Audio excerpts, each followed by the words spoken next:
Twagala zimbe eddwaliro. Eddwaliro balina eggulu.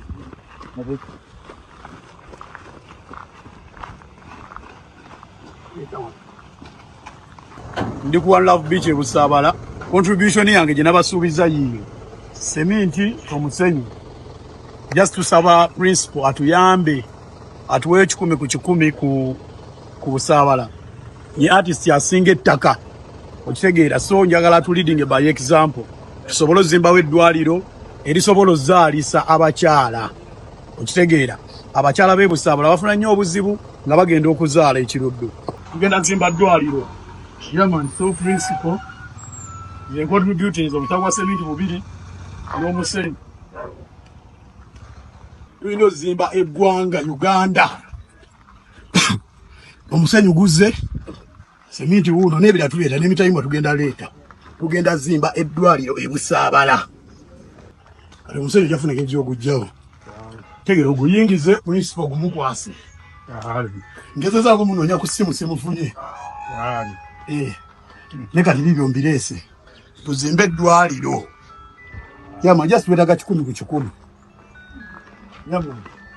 Kano omusenyu funa engeri gy'okuyingiza. Kale. Anti ffe kooti y'abayimbi nedda agambye aguliriza naye kati jaji weekubidde sayidi nkuwulira kati tukirekedde kooti y'abantu kale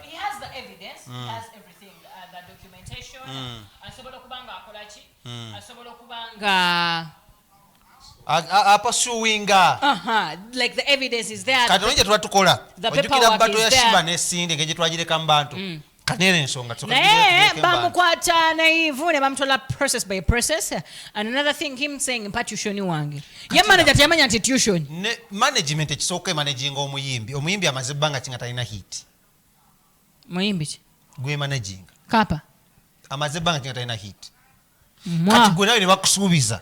Nti nno mu myaka ogenda funa hit. Mu myezi ena ogenda funa hit. Obukadde obunabe bamusasa ndoza buli kakadde mwezi mbwe. Naye nga n'omuyimbi gwe bamanaginga. Ekyo kyekikakasa uli ekyo kyekikakasa. N'omuyimbi gwe bamanaginga apparently talina hit.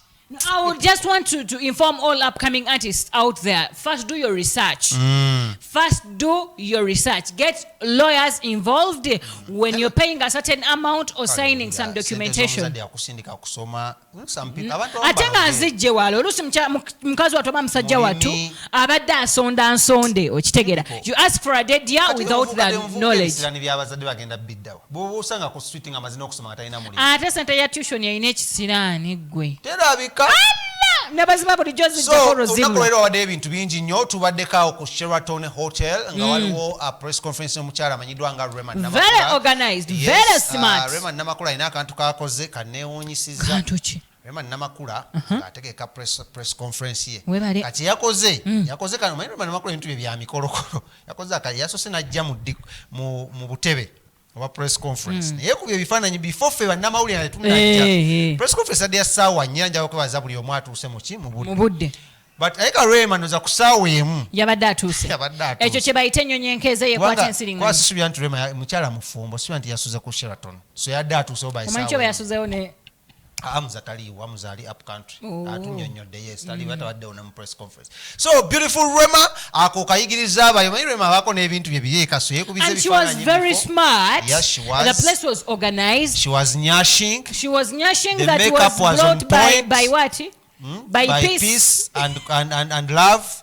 So we talked to Rema I get ebintu bingi na ekins kaka kyagambye agambye akyabalumya nnyo guno omwaka tayagala kintu kyonna ayagala kubalumya. Omwana yawona semyekoze oyo. Nagamba ebyo bye muogere simanya buswimini bwe yabalaga simanya kisana. Nagamba ye bw'abeera ne bbaawe. I'm with Rema. Ontegede?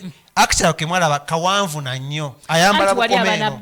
Olaba essaati yange bwekoma. Ate tumuganyeko bombalaga aline bbaawe. Kagiteeke wano antwaje. Mulaba essaati yange wano weekoma wano. Kati obwo ayambala ng'aline hamuza. Awulidde ng'aline hamuza. So naga temumumanyiira naga ate agenda balumya nnyo. So buli omu amanye waakoma. Otegede wala temuyingira private life. Nga super asasula table. Agiguze $3 million. Mabi yebale. Hey, she was giving ogwo mutima gwenjagala. She was giving back. By the way, banji babaddewo. Ne babitusa basubiza. Because no, Rema yengo muntu w'abantu tabera mu ntalo naye ayogedde nti yene Jasmine no bad energy. Yeah, no bad bad mind. Naye ate sazo tesobola kubeerawo. Tesobola kubaawo nga yafuna wona. Ekyali kyavaawo. Omusajja n'akusuulawo.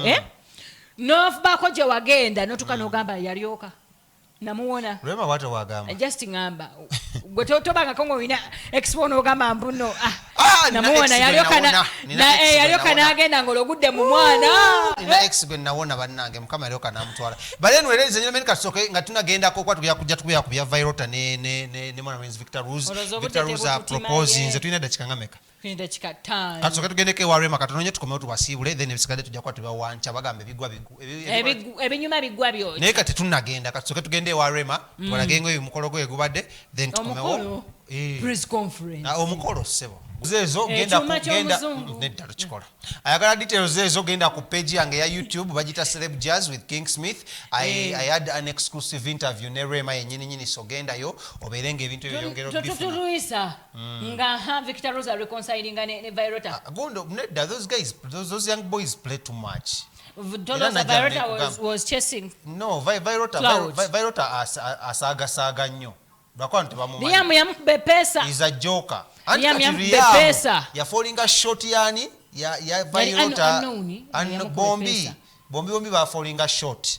So kati yo mukulu Victor Rose engeri jaina mukuba advisor nga to replying gwe kola ki sirika because Vairota asaga nnyo. So Vairota was there ku press conference kati munange nga Victor Rose ta proposing. Ya proposing idani. Lynette. Ya omukadde wo ku kyalo kuno. Tubaagala nnyo musule bulungi mweraba yenze Kabaka Smith obadde olaba Access.